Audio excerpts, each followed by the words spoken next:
గత శాసనసభ ఎన్నికల్లో 8 స్థానాలు, ఇప్పుడు జరిగినటువంటి పార్లమెంట్ ఎన్నికల్లో 8 స్థానాలు భారతీయ జనతా పార్టీని ఆదరించి గెలిపించారు. అందుకే వచ్చేటువంటి శాసనసభ ఎన్నికలు ఎప్పుడొచ్చినా కూడా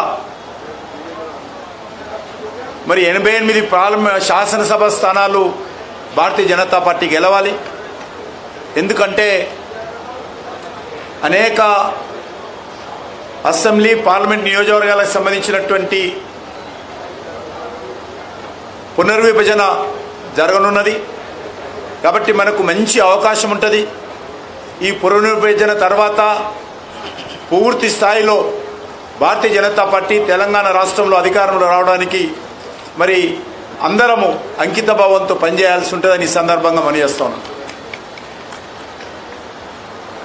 మండు టెండలను కూడా లెక్క చేయకుండా పార్టీ కార్యకర్తలందరూ ఎంతో కష్టపడి పనిచేశారు. కాబట్టి ఈరోజు మనం తెలంగాణ నుంచి 8 స్థానాలు పొందడం జరిగింది.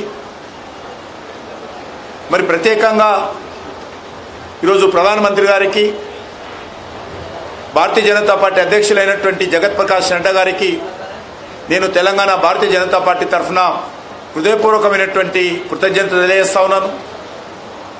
ఒక క్యాబినెట్ మినిస్టరు, ఒకటి ఎంఓఎస్ స్టేటు, ఇద్దరిని తెలంగాణ నుంచి మరి పెద్ద మనసుతో ఎంపిక చేయడము నిజంగా నేను తెలంగాణ ప్రజానీకం తరఫున కూడా నరేంద్ర మోడీ గారికి ధన్యవాదాలు తెలియజేస్తా ఉన్నాను. అదేవిధంగా ఆంధ్రప్రదేశ్ నుంచి భారతీయ జనతా పార్టీగా ఒక నిక్కసైనటువంటి కార్యకర్త, అనేక రకాల ఇబ్బందులు వచ్చినప్పటికీ కూడా, ఒడిదుడుకులు వచ్చినప్పటికీ కూడా మరి పార్టీని జెండా మోసినటువంటి మరి నర్సాపురం నుంచి ఇటీవల పార్లమెంట్ సభ్యుడిగా గెలిచినటువంటి మిత్రుడు శ్రీనివాస్ వర్మ గారిని ఈరోజు కేంద్ర మంత్రిగా తీసుకోవడము, భారతీయ జనతా పార్టీ ఏ రకంగా సిద్ధాంతపరంగా పనిచేస్తుందో, ఏ రకంగా కార్యకర్తల ఆధారంగా పార్టీ పనిచేస్తుందో దీన్ని బట్టి మనం అర్థం చేసుకోవచ్చు. తెలంగాణ నుంచి కానీ, ఆంధ్రప్రదేశ్ నుంచి కానీ ఈరోజు మరి కేంద్ర మంత్రులుగా ఎంపీ చేసినటువంటి ముగ్గురు కూడా ఒక సాధారణ కార్యకర్తలుగా పనిచేసినటువంటి వాళ్ళు ఈరోజు కేంద్ర మంత్రులుగా భారతీయ జనతా పార్టీ నియమించడం జరిగింది. దేశంలో ఏ రాజకీయ పార్టీ కూడా ఈ రకంగా మరి సాధారణ కార్యకర్తలను మరి గల్లీ నుంచి ఢిల్లీ వరకు తీసుకొచ్చి ఢిల్లీలో మంత్రులుగా చేసినటువంటి పరిస్థితి ఏ రాజకీయ పార్టీలో లేదు. మాకెవరికి బంధుత్వం లేదు. మాకు సంబంధించినటువంటి వ్యక్తులు ఎవరు కూడా ఎమ్మెల్యేలు కానీ, ఎంపీలు కానీ, రాజకీయ పార్టీలో కీలక బాధ్యతలు ఎవరు లేరు.